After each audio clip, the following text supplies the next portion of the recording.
This channel does not promote any violent, harmful, or illegal activities. All content provided by this channel is meant for an educational purpose only. Voter issue আর এই voter ইস্যুতে খেলা ভাঙার খেলা চলছে এই বঙ্গের রাজনীতিতে।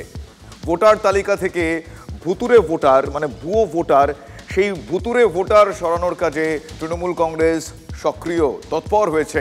UEM Jaipur is a perfect target for prospective students aspiring for good jobs, good education with future-ready skills.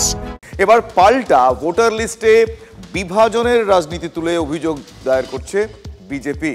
Suvendu, Sukanta এরা অভিযোগ করছেন যে রাজ্যের বেশ কয়েক জায়গায় ভোটার লিস্ট থেকে বেছে বেছে নাকি হিন্দুদের নাম বাদ দিয়ে দেওয়া হয়েছে। বিজেপির নিশানা এবার বিডিওরা। অঙ্কটাকেও দেরিতে কষে, অঙ্কটাকেও আগে কষে, অঙ্কটা কষতে জানতে হয়। আমরা অঙ্ক কষে দেখে নিয়েছি। এখানেও বাবুরা এসে বসে আছেন, প্রত্যেক অ্যাসেম্বলিতে 20,000 থেকে 30,000 বাইরের লোকের নাম ঢোকাবে। এই পরিকল্পনা কিন্তু আপনাদের আমরা ভেস্তে দেবো। মুখ্যমন্ত্রীর লাইন ধরে ভুতুরে ভোটার নিয়ে এতদিন ময়দান কাঁপাচ্ছিল তৃণমূল। দিল্লি নির্বাচন কমিশনে গিয়ে দরবার করে এসেছিল। এবার পাল্টা ময়দানে নামলো বিজেপি। বাগদা, কৃষ্ণনগরে ভোটার লিস্ট থেকে বেছে বেছে হিন্দু নাম বাদ দেওয়া হচ্ছে। সোমবার সকালে সংসদ চত্বরে দাঁড়িয়ে এমনই বিস্ফোরক অভিযোগ করলেন বিজেপি রাজ্য সভাপতি। দিলেন হাতে গরম প্রমাণও।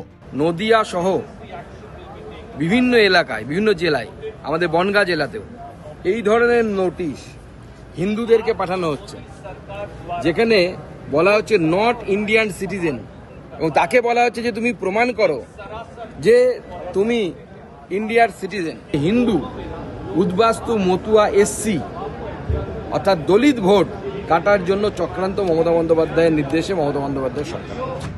এই ইস্যুতে সিএএ নিয়ে মুখ্যমন্ত্রীর মন্তব্য স্মরণ করিয়ে বড় আন্দোলনের হুঁশিয়ারিও দিয়েছেন সুকান্ত মজুমদার। মমতা বন্দ্যোপাধ্যায় বলেছিল বাংলায় যারা বাস করে তারা সবাই নাকি নাগরিক। সিএএতে তাদেরকে অ্যাপ্লাই করতে দেয়নি, বলেছিল সিএএতে অ্যাপ্লাই করবেন না, আপনার নাগরিকত্ব চলে যাবে। কে এত করে দেখলো, সবাইকে বললো অ্যাপ্লাই করতে। ইলেকশনের মধ্যে কেউ অ্যাপ্লাই করেছে? দরখাস্ত করলেই বিদেশি হয়ে গেল। আজকে সেই ফাঁদে ফেলে মমতা বন্দ্যোপাধ্যায় এদেরকে নাগরিক নয়, মমতা বন্দ্যোপাধ্যায়ের প্রশাসন, ভিডিও, তারা নোটিশ পাঠাচ্ছে যে আপনি ইন্ডিয়ান নাগরিক নন, আপনি ভোট দিতে পারবেন না, ভোটার লিস্ট থেকে আপনার নাম কেটে বাদ দেওয়া হবে। মোদিবাবু একমাত্র মমতা বন্দ্যোপাধ্যায়কে ভয় পান, কাউন্ট করেন, তার কারণ বাংলায় ওরা হারেন। সুকান্তবাবু ওদেরই ফলোয়ার একজন, তিনি যে একটা কাগজ দেখিয়ে মিথ্যে বলবেন না, এটা রাষ্ট্রটির কি আছে? আমরা যে সমস্ত জেলায় এইভাবে হিন্দুদের নাম কেটে বাদ দেওয়া হচ্ছে সেই সমস্ত জেলায় আমরা এখন থেকে আন্দোলন শুরু করব। সুকান্তর বাড়ানো বল নিয়ে বিকেলে মাঠে নামেন বিরোধী দলনেতাও।